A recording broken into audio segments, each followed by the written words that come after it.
Жил бүр уламжлал болон зохион байгуулагддаг Монгол, Оросын холбооны улсын бүх найрамдах бурайд улс, Өвөр Монголын өөртөө засах орны буюу нийт 3 улсын хамтарсан сурвалжлага энэ жил 11-р сарын 24-өөс 30-ны өдрийн хооронд шин чанарын бүтээмж хөгжлийн түвшээ урандор зохион байгуулагдлаа. Энэ удаа Хөхөд, Бугад, Ортос, Баян нуур гэх Өвөр Монголын өөртөө засах орны 4 хотуудын даатаа химэл оюун ухаан, ухаалаг эрчим хүч, хөдөө аж ахуй зэрэг шин цагийн үйлдвэрлэл хэрхэн хөгжиж байгааг харуулах зорилготой. Сэтгүүл чадцаа байна. Би яг одоо Өвөр Монголын өөртөө засах орны төв болох Хөхөтийн гудамжаар алхаж байна. За Хөхөтөд бол 3 сая 600 мянга гаруй хүмүүс ажиллаж амьдарч байна. Дэлхийн ертөнцийн хөгжилтэй дөрөв нийлүүлэн алхаж яваа энэхүү хотод бол сүрлэг өндөр барилгууд, томоохон худалдааны төвүүд мөн одоо хүн амьдрах таатай орчин нөхцөл цөм бүрдсэн байна. За томоохон одоо хотуудын бас нэгэн асуудал болдог замын төвчрлийг бол 100% шийдэж чадчихжээ. За шин чанарын бүтээмж хөгжлийн түвшээ хамтарсан сурвалжлагынхаа хүрээнд бол би Өвөр Монголынхоо одоо 4 хотуудаар аялаж одоо ажиллах болно. За тэгээд аяллаа хүрээнд бол томоохон жишг үйлдвэрүүд за мөн бусад сонирхолтой зүйлсүүдийг өнөөдрийн нэвтрүүлгээс хүлээн авч үзээрэй.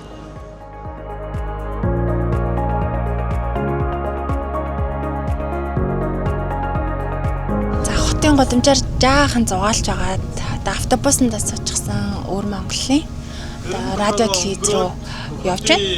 Ингээд зам дагуу хараад хахад бол дийлэнх машинууд, цахилгаан машин байдаг юм байна. Одоо бодлогын дагуу машинуудыг одоо солих журмаар цахилгаан машин болгож сольж өгч байгаа юм байна. За мөн түнчлэн таксинууд бол бүгд хаягжуулттай. Яг аль бие усны компани таксинууд байдгаараа маш цэвэрхэн, цэгцтэй, хот маань бас их гоё харагддаг юм байна.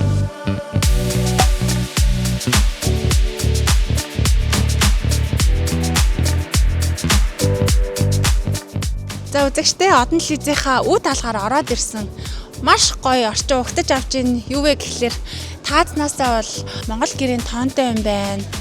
Харахад л одоо ингээд Монгол ахуй шингэсэн маш дулаахан мэдрэмж төрж байна. За яг энэ ханны бол энэ зүүн талын хан дээр бол шилдэг ажилчдынх нь ингээд зураг өлгөөтэй байд юм байна. За үүн дээр бол нэг 20 орчим сэтгүүлч, найруулагч, эвлүүлэгч, инженер техникийн ажилчид гээд салбарынхаа шилдэгүүдийг бол 2 жилдээ нэг удаа тодруулаад ингээд хүндэт самбар дээр ажилчдынхаа зургийг бол ингээд хатчихдаг юм байна. За эндээс бас маш сонирхолтой нь юу вэ гэхэлэр эмэгтэйчүүдийн зургийг ажиглаад хахад дийлэнх нь юм халимаг хүстэй байна. Халимаг буюу тайрмал хүстэй. Тэгээд яг энэ ийм ёс байдаг юм уу? Заавал одоо телевизийн салбарт ажилладаг эмэгтэйчүүд нь ийм халимаг хүстэй байх ёстой мó гэж асуусан. Ер нь бол өөртөө бас ийм дур сонирхлоор үсээ одоо ингэж тайруулдаг гинэ.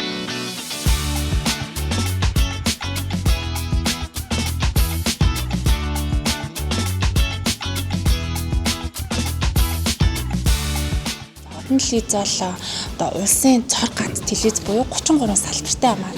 Энэхүү хотод бол одоо хувийн телевиз гэсэн ойлголт байхгүй ганцхан улсын телевизтэй байдаг. За яг одоо миний зогсож байгаа газар бол мэдээний алт байна. За мэдээний алт бол найруулагч, эвлүүлэгч, сэтгүүлч гээд одоо нийтдээ 200 гаруй хүний бүрэлдэхүүнтэй ажилладаг ийм ажлын хэсэг байна. За би яг одоо Өвөр Монголын одон телевизийн мэдээгээ явуулдаг студид нь ороод ирчихсэн сууж байна. За энэхүү студийн хувьд бол 240 м2-ийн хэмжээтэй байгаа. Өдрийн мэдээ, үдшийн мэдээ, цаг үеийн мэдээллүүд гээд бүхэл төрлийн мэдээнүүд бол энэ студиэс бол бичигдэж гарч байгаа. Студийн хувьд бол мэдээж шинжилэлт хийж байгаа гэж одоо алтны их сурвалжаас сонслоо. За тэгээд шинэхэн студидтэй одон телевизийнхаа мэдээг үзэгч та бүхэн манаас удахгүй хүлээж авах нэ.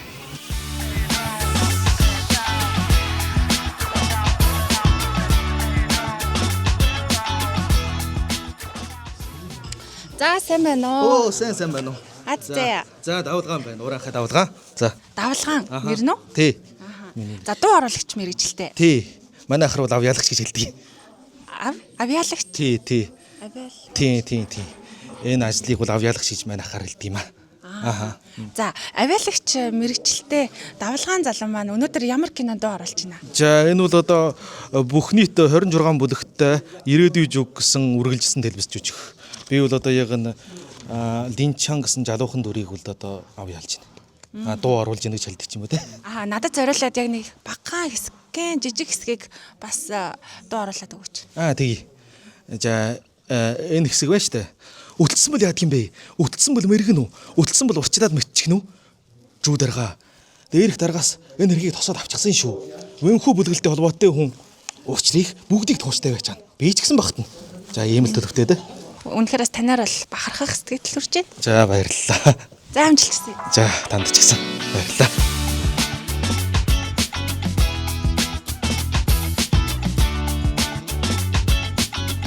Томоохон телевизүүдийн зайшгүй бас нэгэн байх ёстой аль бол контент хөгжүүлэлтийн аль байдаг болсон байна. 60-аас 80 орчим хүмүүс мөр зэрэгцэн ажиллаж байна. Энэ хүмүүс яг юун дээр тулгуурлан ажиллаж байгаа вэ гэхээр гар утасны аппликейшн бий болгож тэрхүү аппликейшн дээр 28 мянган лайв видео буюу шууд нэвтрүүлгийг дамжуулсан байна. Гэх мэтчлэн өдөр тутмын үзэлтүүд болон хэрэглэгчид хаана илүү хандлттай байгаа, аль нь дээр илүү анхаарал зүйтэй вэ гэдэг дээр илүү тулгуурлаж ажилладаг гинэ.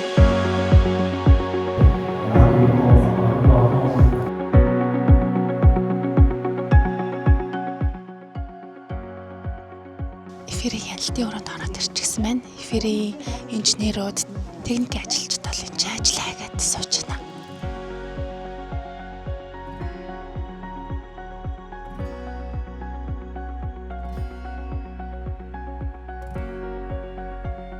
Одон телевизийн олон улсын мэдээлэл харилцааны төвийн харьяат FM радиогийн студид нь би яг ороод ирчихсэн байна. Хэрэв та Монгол улсад сонсохыг хүсэх юм бол 5 аймагт бол энэхүү радио маань бол сонсогдно. 78.1 болон 96.9 гэсэн долгионоо та бүхэн тааруулаад FM-ээ сонсоорой. Дараагийн зогсоол бол Эли сүүний үйлдвэр. Дэлхийд тэргүүлэгч томоохон сүүний үйлдвэр ямар байдгийг бүгдээрээ хамтдаа орж харцгаая. Элийн хятадын хамгийн том төрөлжсөн сүүний үйлдвэр. Тус компани дэлхийд сүүний салбарын топ 3-т багтдаг бөгөөд Азтивд олон жил тасралтгүй тэргүүлсээр байна. Сүү, тараг, сүүтэй ундаа, бяслаг, зармиг гээд олон төрлийн бүтээгдэхүүн гаргадаг ба бүтээгдэхүүнүүд нь 60 гаруй улс оронд экспортлогддог. Үйлдвэрлэлийн явцад технологи, аюулгүй байдал, шинжилгээ, хяналтын хатуу стандартыг баримталдаг бөгөөд дэлхийн хэмжээний судалгаа шинжилгээ, инновац, ухаалаг мал аж ахуйг хөгжүүлэхэд үнэтэй хувь нэмэр оруулсаар байна. Эли корпорац иж бүрэн гинжиг хэлхийний дижиталчилсан ухаалаг үйлдвэрлэлийн зарчим баримтлаж ажилладаг. Жишээ нь сайлын үнэ бүр дижитал үнэмлэх буюу QR код эзэмшдэг бөгөөд тусал сүү болгон өөрийн гэсэн хаягжуулалт мэдээллийг агуулж байдаг. Үйлдвэртээ хиймэл оюухан, робот болон бусад технологийн шинэ аргуудыг ашиглаж өндөр чанартай төрөлжсөн эрүүл бүтээгдэхүүнүүдийг үйлчлүүлэгчдийн гарт хүрэхийг зорддог.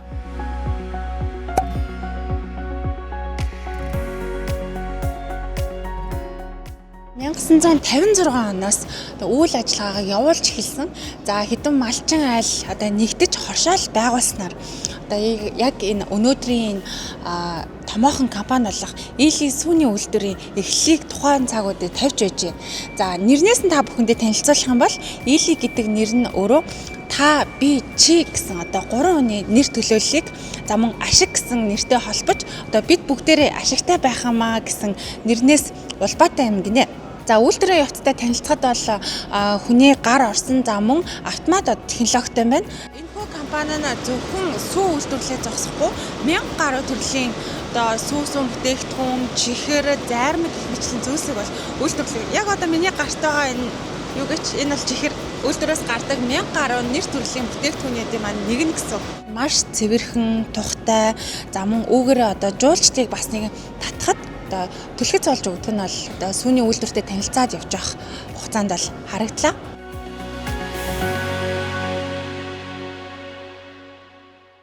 Өвөр Монголын өөртөө засах орны хөх хотоос өмнө зүгт байрлах шинэ 20 гэр дүүрэг дээр би яг ирсэн байна. За энэ ямар утга учиртай дүүрэг вэ гэхлээр Хятадын 10 том томоохон дата төлөвлөлийн нэг юм. Хөх хотын захиргаанд багтах 20 гэр шин дүүрэг нь сүүлийн жилүүдэд мэдээлэл технологийн гол төв болж хөгжижээ. Энэ бүс нутаг нь улсын мэдээллийн нөөц шилжүүлэх стратегийн хүрээнд сонгогдож, өндөр хурдны дата төвүүд, клауд паркуудыг төвлөрүүлэх зорилготой нэгдсэн төв юм.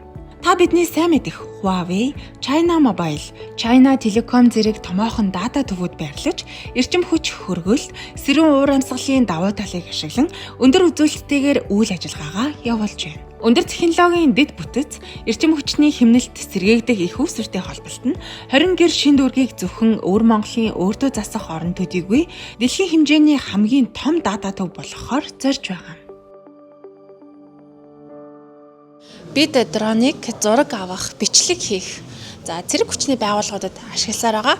Харин өвөр Монголд бол шуурхай хүргэлт, газар тариалангийн үр цацалт, тэр бүхэл онцгой нөхцөлд эмнэлгийн байгууллагууд ч ашигласаар байгаа.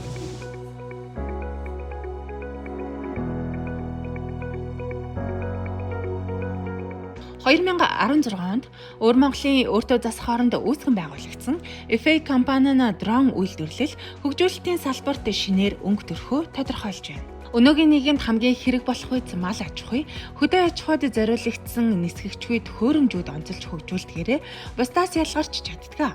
Жишээ нь үхрийн нүүр царай таних дрон бүтээсэн нь хамгаалах, хянах, мал тоолох удирдах боломжийг шин шатанд хүргэж чаджээ. Мөн хөх хотод хүн хүч шаардсан ажлуудыг дроноор хийж, хүний хөдөлмөр зардлыг бууруулан, аж үйлдвэрийн автоматжуулалт, технологийн шилжилтийг тэргүүлэх зорилгыг гол болгож ажилладаг. Энэ дроныг танилцуулах юм бол сайн миний дурдсанчлан үр тариа тариалдаг дрон байгаа. Энэ харагдаж байгаа таг руу тагийг онгойлгож сав руугаа үр тариагаа хийснээр энэ доод харагдаж байгаа нүхээрээ үр тариагаа цацах журмаар бол тариалангаа тарина.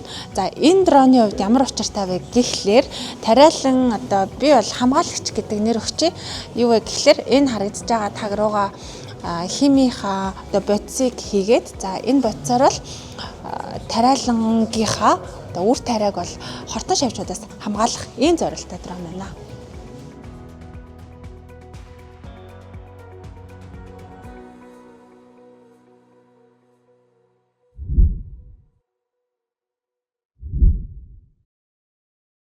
Сэргээгдэх эрчим хүч бол байгаль дээр тасралтгүй нөхөгдөж байдаг энергийг хилдэг.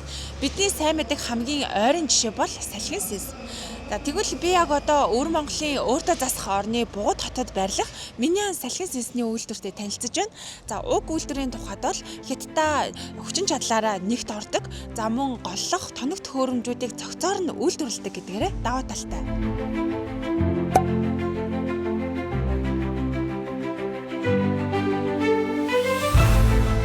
Өвөр Монголын Бугад хотод байрлах Миньян компани ухаалаг үйлдвэрлэлийн парк нь салхин эрчим хүчний шин технологиг бүтээж дэлхийн зах зээлд өрсөлдөхүйц бүтээгдэхүүн нийлүүлж байна. Миньян бол салхин турбин үйлдвэрлэлээрээ томоохон компаниудын нэгт ордог бөгөөд 1.5-аас 18 мегаватт хүртэлх хүчин чадалтай дэвшилтэт турбинуудыг зохион бүтээж үйлдвэрлэдэг.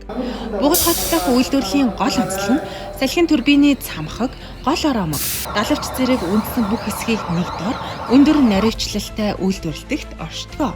Энд 100 м хүртэлх урттай далавч үйлдвэрлэх боломжтой бөгөөд Монголын тал нутаг Хятадын баруун хойд бүс бүр цаашлаад олон улсын зах зээл рүү экспортлдог.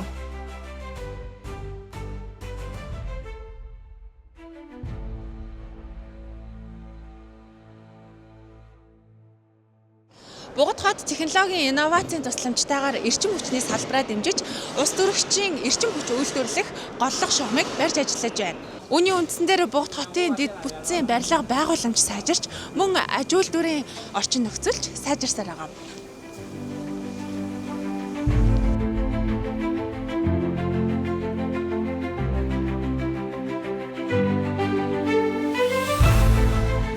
Бугад хотод байрлах 200 мянган киловаттын шинэ эрчим хүчний ус төрөгч үйлдвэрлэх төсөл нь одоогоор үйлдвэрлэлийн хүчин чадлын хувьд энэ хоттой хамгийн том ногоон ус төрөгчийн төсөл тооцогдож байгаа жишг төсөл юм. 2025 оны 9-р сарын байдлаар Бугад хотын ногоон ус төрөгчийн үйлдвэрлэл нь өвөр Монголын өөртөө засах орны нийт бүс нутгийн үйлдвэрлэлийн 56.4%-ийг дангаараа эзэлж байна. Одоогоор Бугад хотод ус төрөгчийн эрчим хүчний салбар болон холбогдох 8 төсөл үйл ажиллагаагаа эхлүүлээд байгаа бөгөөд 6 нь хэдийн бүтээн байгуулалтын шатанд оржээ.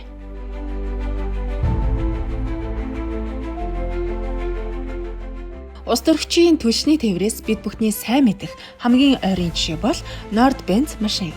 Nordband компани нь 2021 оны 12 дугаар сард тээврийн хэрэгслийн үйлдвэрлэлийн зөвшөөрлөө авчээ. Одоогоор энд ус төрөгчийн түвшээр ажилладаг 18 тонны хогны машин болон 49 тонны чирэгч машин зэрэг тээврийн хэрэгслүүдийг үйлдвэрлэж байна. Өвөр Монголын өөртөө засах оронд газрын ховор элемент ашиглаж ус төрөгч хадгалах үйлдвэр бий болж 2025 оны 7 дугаар сард ус төрөгчөөр ажилладаг 2 хүрдэт тээврийн хэрэгслийг аль бие ёсоор худалдаанд гаргажээ. Энэхүү ус төрөгч хадгалах төхөөрөмж нь 80-аас 90 г ус төрөгч хадгалах хүчин чадалтай. Энэ нь тээврийн хэрэгслийг 90 гаруй км-ийн зайд туулах хүчийг хангах бөгөөд уламжлалт тээврийн хэрэгсэлтэй харьцуулахад 1.5 дахин хэмнэлттэй үзүүлэлтийг үзүүлж байгаа.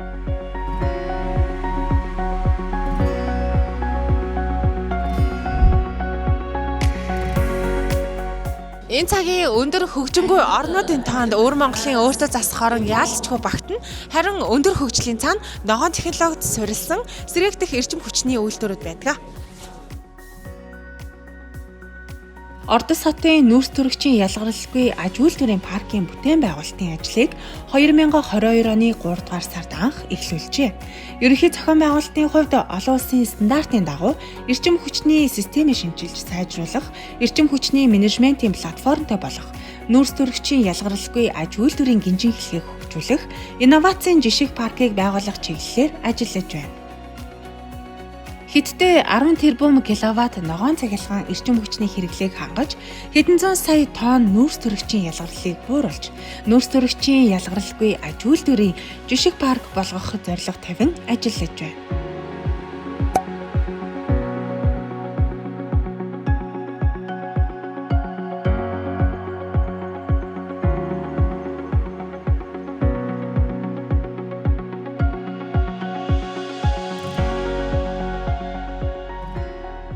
Ордос хотын шинэ эрчим хүчийн судалгааны хүрээл нь ойролцоогоор 302 тэрбум төгрөгийн хөрөнгө оруулалттай.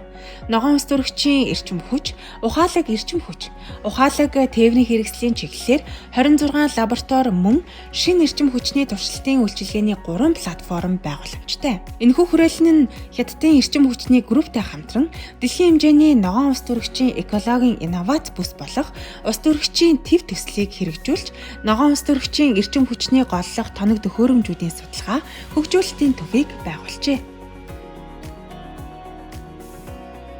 3 орны хамтарсан сурвалжлах баг, Ордос хотын Отог хошууны Арвас сумын Улаан ус багийн малчин оюун бэлэг тэргүүтээ 5 гэр бүлийн хамтарсан Ямааны түүхэд болон махны чиглэлийн фермд ирж сонирхлоо. Гэр бүлийн хамтарсан уг ферм өнөөдрийн байдлаар 3000 гаруй ямаа маллаж амьдарч байна.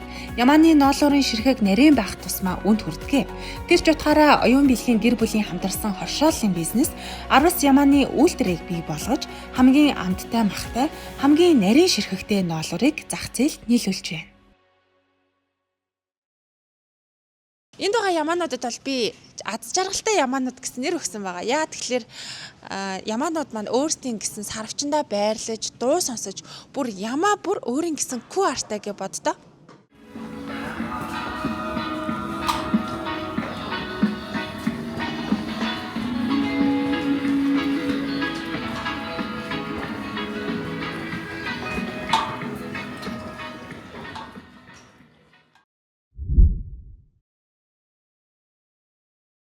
Альбан улсын аюулгүй байдал нь хүний анхдагч хэрэгцээ буюу хоол хүнстэй салшгүй холбоотой байдаг. Иймд газар тариалан эрхлэх боломжтой бүхий л зай талбайг ашиглахын тулд хужирлаг буюу үр тариа тариалах боломжгүй газрыг судалж баян нуурт байрлах энэхүү хүрээлэнг зорж ажиллаж байна.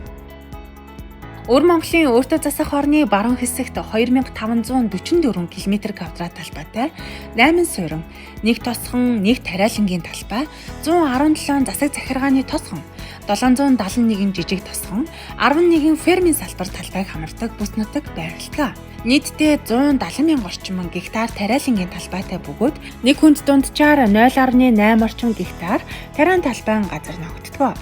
Үүнээс 98,000 орчим га талбай нь хужирлаг хөрстэй бөгөөд нийт тариалангийн талбай 57%-ийг эзэлдэг. Харин 2018 оноос хойш хужирлаг газрын хөрсийг сайжруулах 3 төслийг амжилттай хэрэгжүүлж 9,000 гектар хужирлаг хөрсийг сайжруулж чаджээ.